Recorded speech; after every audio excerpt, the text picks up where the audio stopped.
Rudal Iran tak hanya dilakukan saat malam. Serangan udara juga terlihat saat pagi hari di atas langit Yerusalem. Sejumlah rudal Iran terlihat menembus pertahanan udara Israel.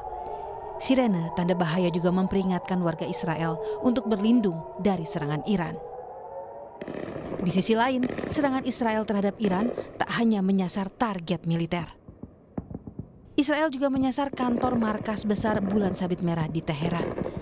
Rekaman yang direkam pada hari Rabu menunjukkan gumpalan asap mengepul di atas markas besar Bulan Sabit Merah Iran menyusul serangan udara Israel.